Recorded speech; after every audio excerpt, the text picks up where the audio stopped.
Roast খেতে তো সবাই আমরা ভালোবাসি। তো কিভাবে অল্প উপকরণে খুব সহজেই রোস্ট বানানো যায় আজকে সেটাই শেয়ার করছি।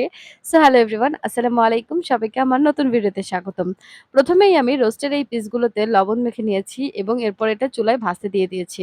এখানে একটা জিনিস খেয়াল রাখতে হবে, তেলটা যাতে খুব ভালো করে গরম থাকে, কারণ এই গরম তেলেই কিন্তু খুব ভালো করে মুরগিটা ভাজা হবে। এখানে আমি বলব খুব অল্প করে ভেজে নিতে, কারণ বেশি যদি ভাজা হয় তাহলে চিকেনের পিসটা ড্রাই হয়ে যাবে এবং জুসিনেসটা কমে যাবে এবং খেতেও হার্ড লাগবে। তাই কালার হবে কিন্তু বেশি ভাজা হবে না, এমন পরিমাণে কিন্তু নামিয়ে ফেলতে হবে।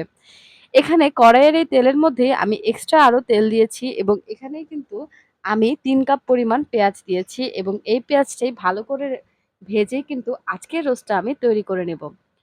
এই ভাজা পেঁয়াজটা যখন খুব ভালো করে ভাজা হয়ে গেছে, এরপর কিন্তু আমি গরম মসলা হিসেবে তেজপাতা, এলাচ, দারচিনি এগুলোকে ভেজে নিয়েছি এবং তারপরে ফ্রোজেন করে রাখা কিছু বাদাম বাটা ছিল সেগুলো আমি দিয়ে দিয়েছি। আপনারা ইনস্ট্যান্ট চাইলেও বাদামটা বেটে নিতে পারেন। তো এই বাদাম বাটাটাকে আমি খুব ভালো করে ভেজে নিয়েছি এবং ভেজে নেওয়ার পর আমার ঘরোয়াভাবে তৈরি করা একটি স্পেশাল রোস্টের মসলা কিন্তু এখানে আমি দিয়ে দিয়েছি। আপনারা চাইলে পরবর্তী কোনো ভিডিওতে এই স্পেশাল রোস্টের মসলাটা কিন্তু আমি শেয়ার করব।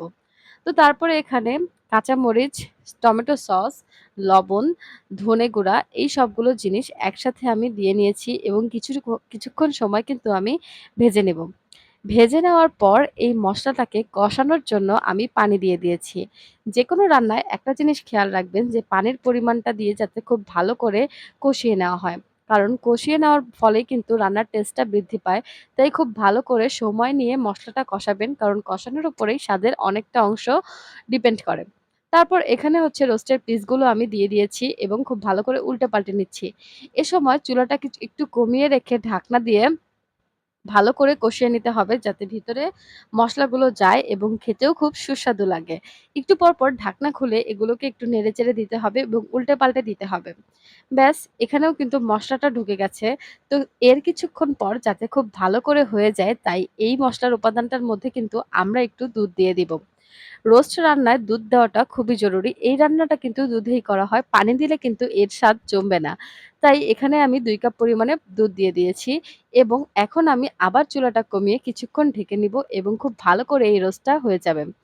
এই তো আমার পরিমাণ মতন ঝোল হয়ে যাওয়ার পরে কিন্তু আমার রোস্টটা রেডি। তো এখানে আমি সার্ভিং বলে সার্ভ করে দিচ্ছিলাম আমার তৈরি করা রোস্টটা। আপনারা দেখে বলেন তো আমার তৈরি করা রোস্টটা আপনাদের কাছে দেখতে কেমন লাগছে? আমার কাছে কিন্তু দেখতে এবং খেতে খুবই ভালো লেগেছিল। তো এই রোস্টটা আপনারা বিভিন্নভাবে সার্ভ করতে পারেন। তবে আজকের দিনের জন্য কিন্তু আমি মটরশুঁটি পোলাও দিয়েই এই রোস্টটা সার্ভ করব।